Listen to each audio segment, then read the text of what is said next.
Hola, en esta clase vamos a terminar la unidad 3 con el tema transmisión en las cuatro ruedas. Vamos a comenzar viendo las características que ofrecen los sistemas de tracción en las cuatro ruedas, las ventajas, desventajas, los problemas que aparecen y luego sí vamos a pasar a ver los distintos tipos de soluciones tecnológicas para poder tener una transmisión en las cuatro ruedas.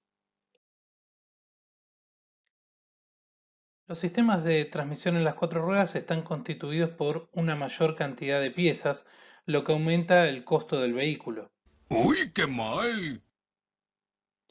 pero nos van a aportar un mejor y más adecuado reparto de par que nos va a permitir transitar caminos con barro, nieve o arena y también subir pendientes agresivas en donde sistemas de tracción simple, principalmente los de tracción delantera, se ven muy afectados. ¡Qué bien!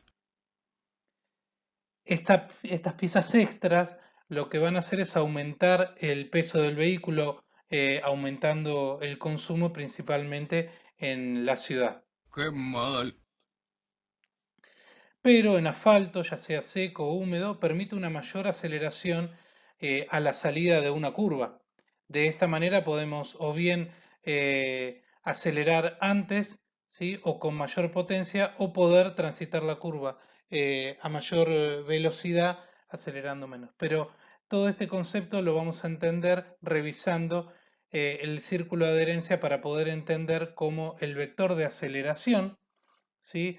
Al estar repartido en las cuatro ruedas es más pequeño y nos permite mantenernos dentro del círculo de adherencia. ¡Qué bien! Pero tenemos mayores rozamientos y pérdidas de potencia.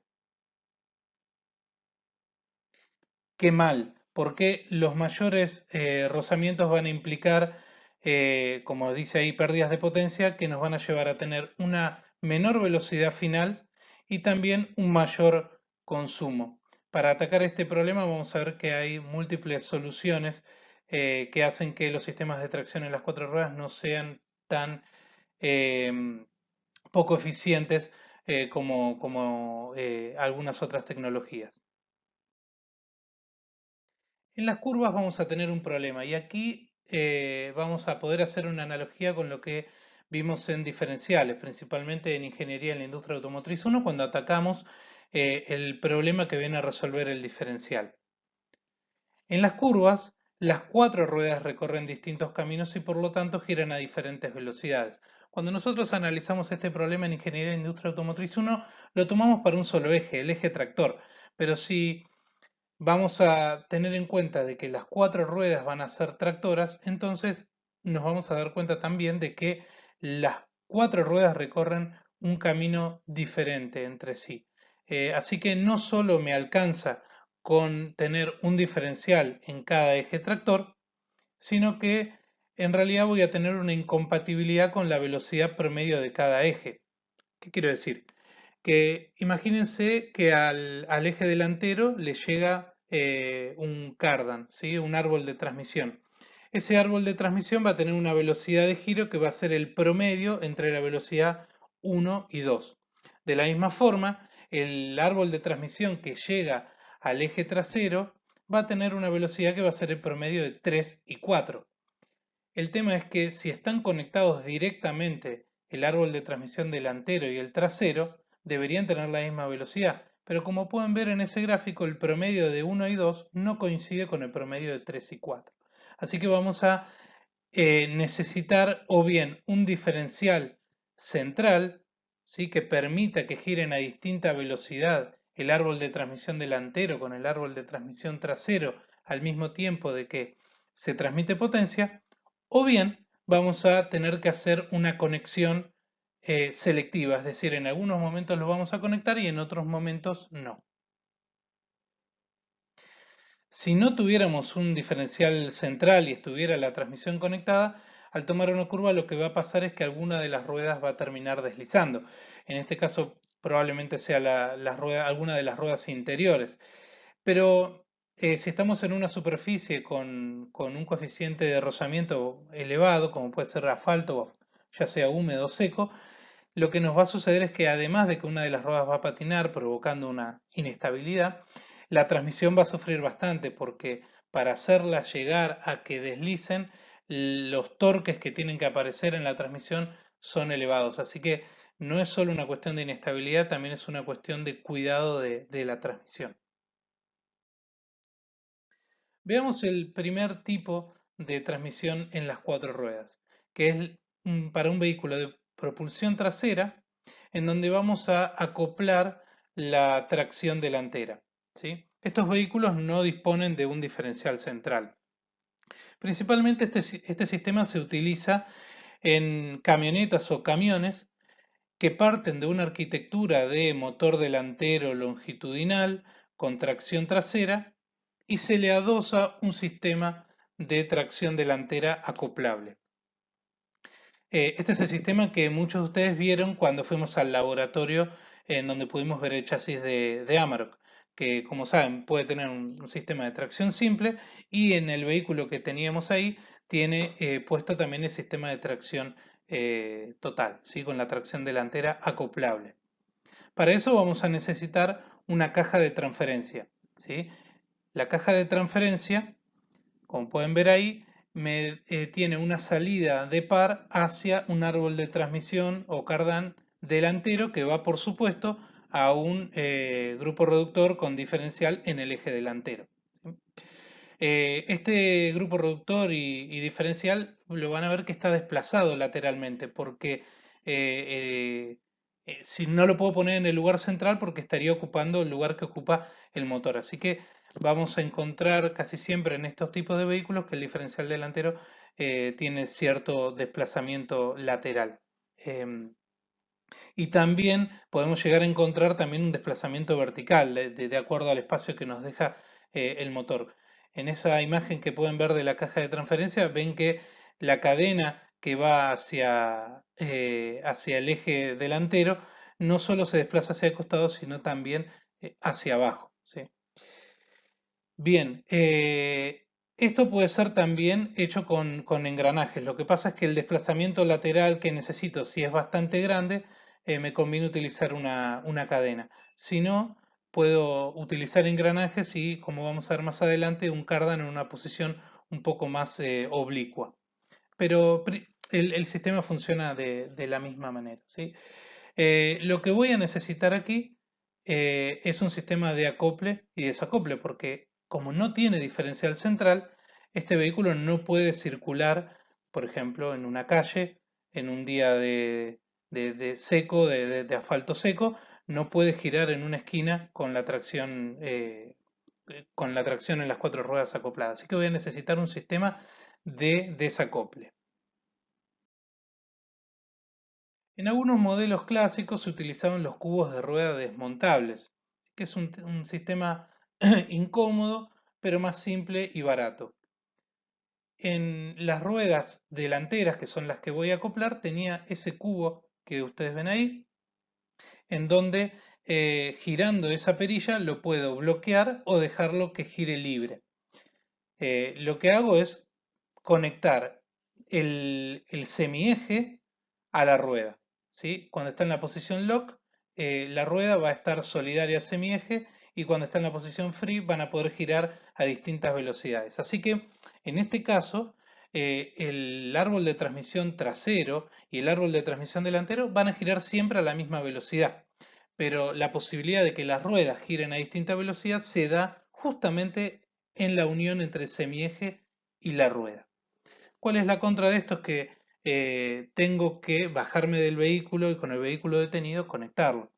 Y muchas veces, si yo me olvido de conectarlo cuando voy a estar previendo una situación en la que voy a necesitar tracción doble, quizá tenga que hacer esto con el vehículo ya encajado. ¿Sí? Así que requiere de una previsión en el uso porque es un poco más incómodo, pero como les digo, es bastante más simple, mecánico eh, y digamos también más fácil de reparar y de reemplazar.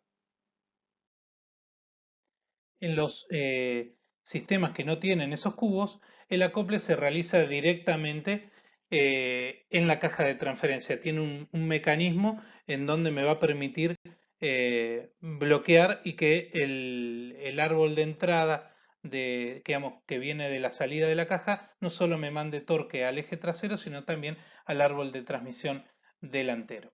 Y eso lo puedo hacer mediante un accionamiento electromecánico, de la misma forma que vimos que se podía bloquear el diferencial trasero de manera manual, ¿sí? Bien, si pasamos a los sistemas de acoplamiento automático, podemos comenzar con los de tracción delantera con propulsión acoplable. Eh, bueno, este sistema es completamente diferente porque también se diseñó para vehículos completamente diferentes. El anterior se utilizaba, como les dije, para convertir en vehículos de tracción total a camionetas o camiones de tracción trasera simple, ¿sí? Cuando yo quiero tomar un automóvil convencional de motor transversal delantero y tracción delantera y lo quiero convertir en un auto de tracción en las cuatro ruedas, este es el sistema que necesito. No solo porque tengo que acoplar la propulsión, sino también porque voy a requerir de un sistema automático. ¿Por qué automático? Porque se supone que es un vehículo de pasajeros, de turismo, en donde el conductor no siempre se espera que sea tan avesado y conocedor de las tecnologías del auto. Es decir, tiene que ser un vehículo más fácil de manejar. A un vehículo todoterreno como una camioneta o como un camión también todoterreno, puedo esperar que el conductor tenga, digamos, mucho más cuidado y cuidado y conocimiento de los elementos de la transmisión. Pero en un vehículo familiar eso se trata de evitar, ¿sí? Entonces, lo que voy a tratar es de que tenga un acoplamiento automático. Ahí tenemos una visión esquemática de cómo sería. Tengo el motor transversal, ¿sí? Con su caja puente, su embrague y su caja de velocidades. Voy a tener el grupo reductor y diferencial delantero, pero esta caja en particular tiene incorporado una caja de transferencia, es decir, que va a tener un par de engranajes cónicos que me va a dar una salida de torque hacia el eje trasero, ¿sí? Hasta acá el eje delantero es completamente normal. La diferencia empieza, como les decía, en la caja de transferencia. Se incorpora un árbol de transmisión, cardan, ¿sí? Y lo interesante aquí lo tenemos en el eje trasero, porque voy a tener mi grupo cónico y diferencial trasero, pero necesito un sistema que se pueda acoplar y desacoplar. Y como lo voy a hacer de manera automática, necesito algo que me lo pueda acoplar de manera parcial y que también permita un deslizamiento, ¿sí? Porque este vehículo este powertrain está diseñado para acoplarse en el momento en el que se lo necesita. Entonces voy a tener un embrague multidisco pilotado electrónicamente, o sea, controlado por una unidad de control, en donde ese embrague multidisco va a permitir que el árbol de transmisión transmita torque hacia el eje trasero. Si ese embrague está completamente cerrado, entonces el reparto de torque va a ser 50 y 50, ¿sí? Y el eje delantero y el eje trasero van a girar a la misma velocidad. ¿Por qué? Porque en este sistema tampoco tengo un diferencial central. Cuando el embrague está completamente desacoplado, el eje trasero no recibe tracción, no recibe torque, ¿sí? Y tiene un giro libre. Y entonces el reparto de torque es 100% en el eje delantero y 0 en el trasero. Al trabajar con un paquete de embragues multidisco, este sistema me permite la posibilidad de encontrar puntos intermedios entre este reparto 100-0 y 50-50. Si yo tengo un acople parcial, puedo trabajar, por ejemplo, en 65% de torque en el eje delantero y 35% en el trasero, ya que el paquete de embrague multidisco va a permitirse un cierto deslizamiento, ¿sí?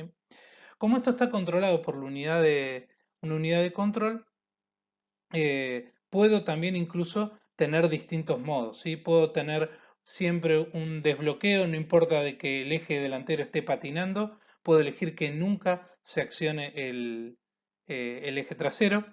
Puedo tener un modo automático en donde el sistema detecta a partir de los sensores de velocidad de rueda que el eje delantero está patinando e inmediatamente accionar el paquete de discos de embrague para tener torque en el eje trasero, o puedo tener la función también de bloqueo.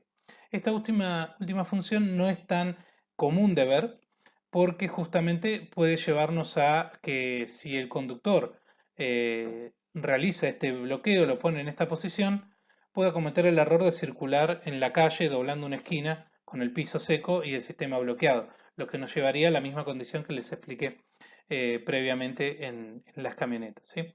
Entonces esto no suele aparecer o puede, o cuando el sistema detecta de que está en una situación en donde podría poner en riesgo la transmisión, lo puede desconectar automáticamente, ¿sí?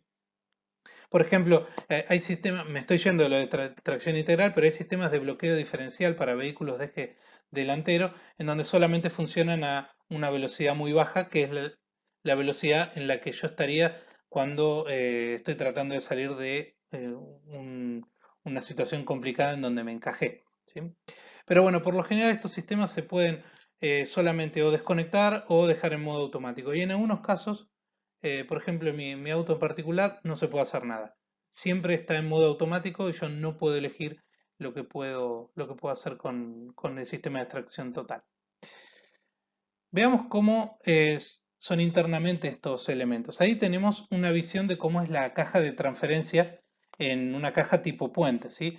Tenemos en la parte de abajo, de donde viene el flujo de potencia de la caja de velocidades, tenemos nuestra corona, ¿sí? De grupo reductor, el diferencial, y ahí tenemos los dos semiejes, el que sale hacia abajo que va a la rueda izquierda y el que sale hacia arriba que va a la rueda derecha. Como verán, ese semieje que va hacia la rueda derecha pasa por adentro de otro eje que es hueco, ese que está en color verde más claro. Ese otro eje verde más claro está conectado directamente a lo que sería la corona del grupo reductor, ¿sí? Es decir, que el eje verde gira a la misma velocidad de la salida de la caja. Y tiene ahí también su conexión con el árbol de transmisión que va al eje trasero, ¿sí? Y entonces ahí podemos ver cómo el flujo de potencia pasa no solo a las ruedas delanteras, sino que también se va hacia el eje trasero. Eh, ese grupo, esa conexión en la caja de transferencia tiene una relación uno a uno, ¿sí? Porque la reducción de grupo reductor ya se hizo eh, abajo en el grupo reductor de la salida de la caja, ¿sí? Y vamos a lo que tenemos en el eje trasero. En el eje trasero tenemos este sistema en donde podemos ver el paquete de embrague multidisco, ¿sí? Podemos ver lo que sería en realidad un grupo reductor, pero que tiene una relación uno a uno porque ya se hizo la reducción antes, y por supuesto un diferencial trasero. Ese embrague multidisco va a tener un sistema, un accionamiento que puede ser netamente eléctrico o electrohidráulico y va a estar controlado, perdón, como les decía, por una unidad de control. Esto lo patentó la firma sueca denominada Haldex, por eso es que muchas personas le dicen a este sistema Haldex, eh, y así le vamos a decir en la cátedra, porque si no nos vamos a meter con una sigla en inglés que no vamos a recordar tan fácilmente, ¿sí? Pero si le queremos poner un nombre en español, sería un sistema de tracción delantera con propulsión acoplable. Este sistema de acoplamiento automático también se puede utilizar en vehículos de tracción trasera en donde necesitamos acoplar el eje delantero. ¿En qué vehículos se utilizaría? Bueno, en un segmento de vehículos cada vez más creciente que son los SUV de tamaño mediano a grande.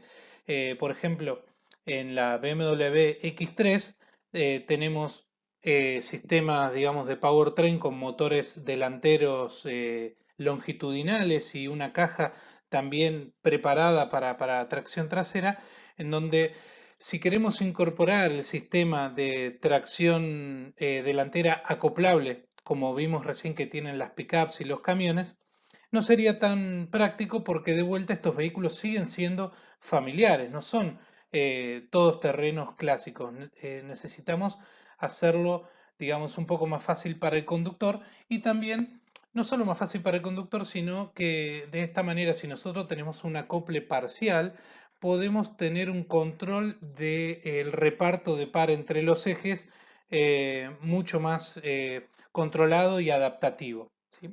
Entonces, ¿cómo sería este sistema?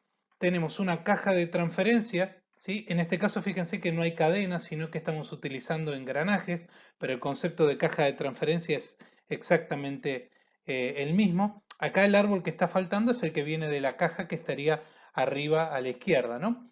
Y luego tenemos el árbol que va hacia el eje trasero, que es el de la derecha, y abajo a la izquierda es el que va al eje delantero.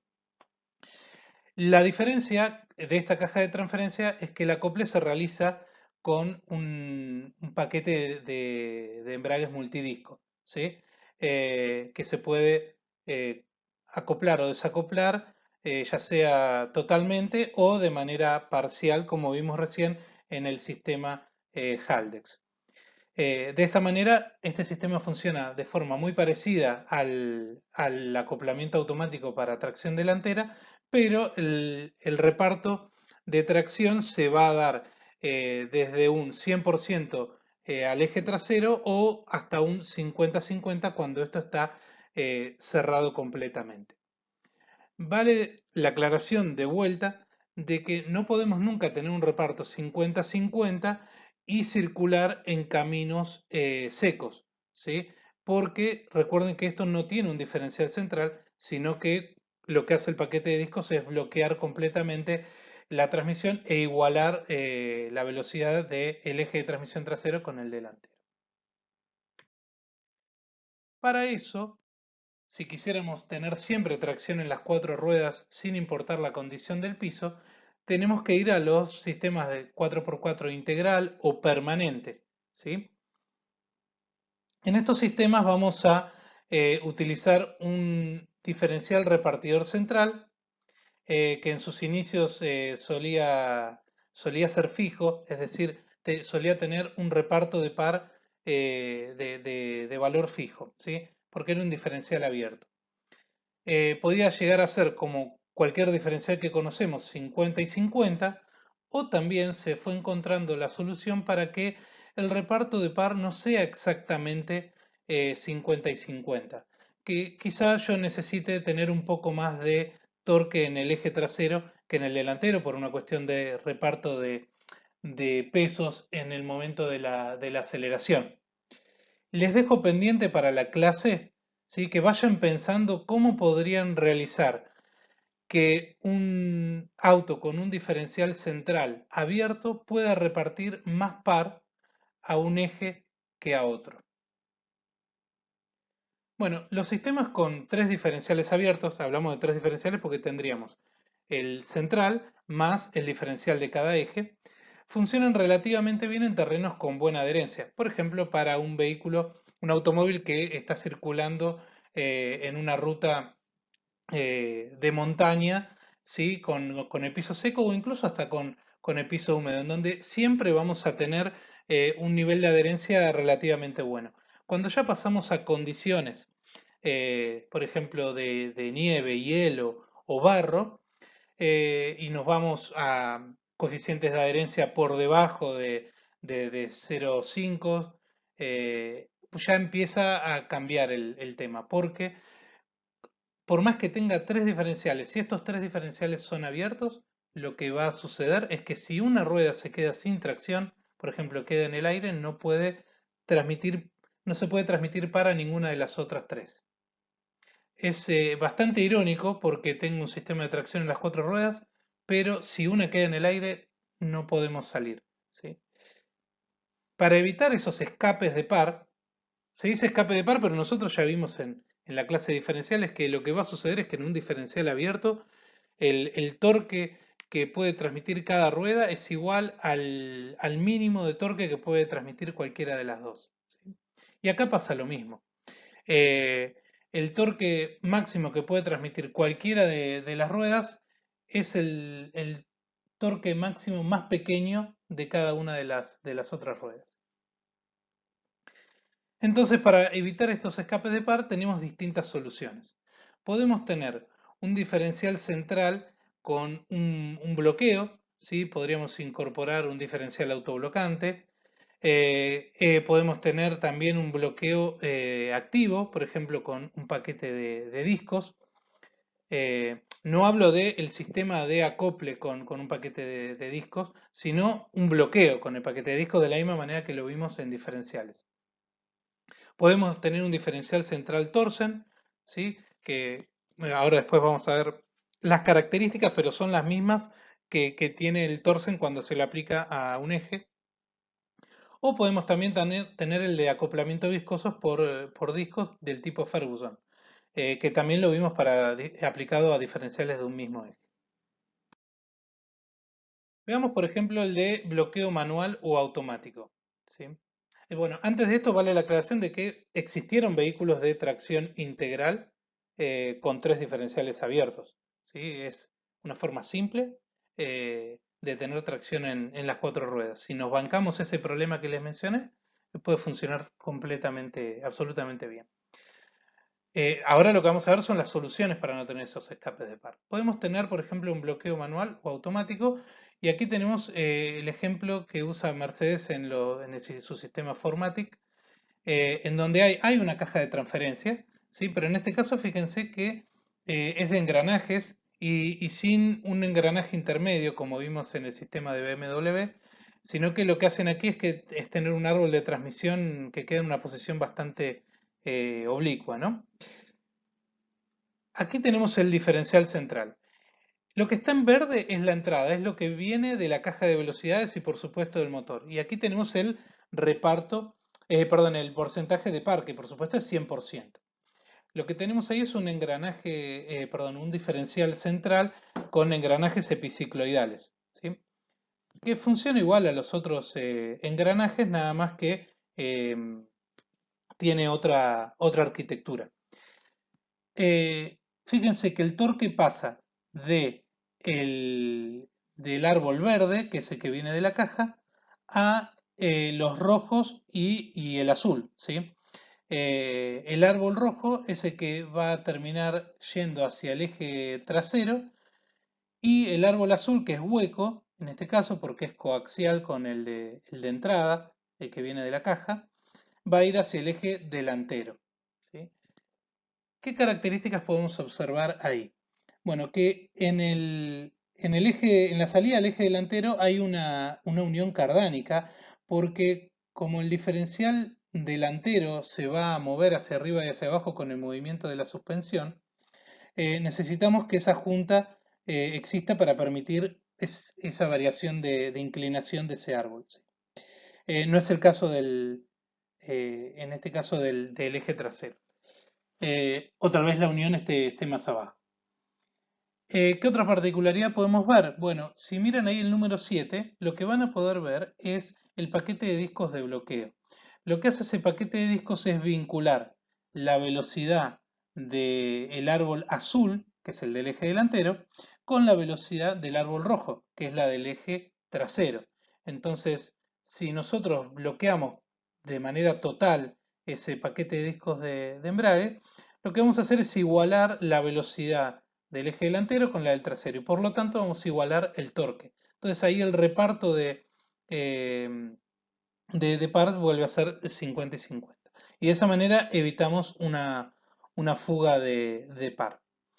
De esta manera se repite la incógnita que les planteé en las diapositivas anteriores. Fíjense que esto está diseñado para tener 55% de reparto en el eje trasero y 45% en el delantero. Así que sigan pensando cómo es que puedo realizar eso con un diferencial central, porque esa condición de 45-55 está planteada incluso para con el diferencial sin bloqueo, ¿sí? Cuando el paquete de embragues está completamente desacoplado, y sin embargo puede transmitir ese 55 atrás y 45 adelante.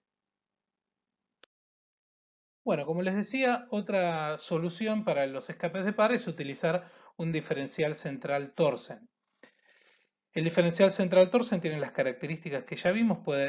Primero que tiene un bloqueo, en realidad un reparto de par, que es proporcional a la condición de adherencia, y puede pasar de estar en situaciones normales de 50 y 50, o puede pasar a variar desde un 25 adelante y 75 atrás y viceversa. Esa es una gran ventaja, ¿sí? La desventaja, por supuesto, es el costo y la complejidad. Además de que este sistema tampoco es regulable, ¿sí? Si bien tiene esta ventaja de que puede variar en un rango tan grande el reparto de torque, lo hace de manera automática. Ustedes dirán, bueno, pero si funciona tan bien, ¿por qué querría hacerlo de manera automática? Tal vez hay alguna situación en la que yo quisiera que ya esté en una proporción determinada el reparto de par, eh, y no lo puedo hacer hasta que no se genera ese deslizamiento, ¿sí? O esa diferencia de adherencia. De todas maneras, es un sistema muy bueno. Aquí podemos ver el diferencial Torsen aplicado en la caja de transferencia. ¿Sí? Tenemos el árbol de entrada que viene de la caja desde la derecha. ¿Sí? Tenemos el diferencial Torsen, la caja de transferencia que simplemente va a tener dos piñones del mismo tamaño y la cadena, y la salida hacia el eje trasero. En este caso no hay acople y desacople en la caja de transferencia porque como tenemos un diferencial central, podemos trabajar tranquilamente con el sistema todo el tiempo acoplado, ¿sí? Esto es, por ejemplo, lo que se utiliza en la Audi Q7. Luego otra solución es el ya conocido acople viscoso o Ferguson. Es un conjunto similar al embrague multidiscos, pero como vimos se encuentran bañados en silicona de alta densidad y cerrado herméticamente. Esta silicona tiene su viscosidad tiene una sensibilidad muy elevada a la temperatura y a la presión, entonces cuando el vehículo circula y todas las ruedas tienen adherencia, las velocidades relativas entre los discos son muy similares, así que el deslizamiento y por lo tanto la temperatura y presión del fluido son muy bajas. Cuando una rueda pierde tracción, entonces la velocidad relativa entre los discos aumenta la presión, aumenta la viscosidad, y de esta manera lo que tenemos es un acople parcial, ¿no? Las contras de este sistema son que nunca vamos a tener un acople total, tiene que haber una diferencia muy grande, nunca se va a tener, no es regulable, ¿sí? Y tampoco es instantáneo, porque necesitamos que se dé esto de que primero haya una diferencia de velocidad, es decir, un patinamiento, para que haya un aumento de temperatura y presión y que luego haya un acople. Y eso puede llevar una cierta cantidad de milisegundos que en una situación comprometida puede ser la diferencia entre quedarme atascado o sortearla sin ningún problema. Pero bueno, es un sistema de bajo costo y bastante simple, ¿sí? Durante mucho tiempo fue una solución muy utilizada como diferencial central, en realidad como bloqueo del diferencial central. Veamos entonces un árbol de las transmisiones en las cuatro ruedas. Podemos hacer una primera diferenciación entre acoplables y permanentes, ¿sí? En los acoplables tenemos los de acople manual o los de acople automático, y en los permanentes se diferencian por el tipo de diferencial central o el tipo de bloqueo que tenemos, ¿sí? Podemos tener sistemas de diferencial central abierto, diferencial central con bloqueo, el Torsen o acoplamiento viscoso. Volviendo a las acoplables, vimos que teníamos diferencias entre el acople manual con las de el acople manual en caja de transferencia o el acople manual en cubos de rueda. Cuando nos referimos a un acople manual no nos referimos a que tenemos que hacerlo sí o sí con la mano, sino que puede ser un sistema de accionamiento electromecánico, pero que no está controlado por una unidad de control, sino que tenemos que decir nosotros cuándo se acopla. Sí, esa es nuestra definición de acople manual. Y el acople automático vimos el sistema Haldex o el de X-Drive, que básicamente los dos lo que tenían era un paquete de embrague multidisco. La bibliografía que pueden consultar en este punto son las del capítulo 6 de Sistema de Transmisión y Frenado de Esteban José Domínguez y el capítulo 9 de sistema de transmisión y frenado de Borja, Fenol y Seco de Herrera. Que en este último les tengo que hacer algunas aclaraciones. En el capítulo 9 se habla no solo de los sistemas de tracción en las cuatro ruedas, sino que habla de los distintos tipos de distribución de par en el powertrain. Y tiene un error conceptual para mí cuando empieza a hablar de la adherencia de los neumáticos. Les hago la aclaración porque nosotros lo vimos desde otro ángulo, y ahí dice que el coeficiente de rozamiento de los neumáticos puede oscilar entre 0 y 1, eh, y que 1 es la adherencia total.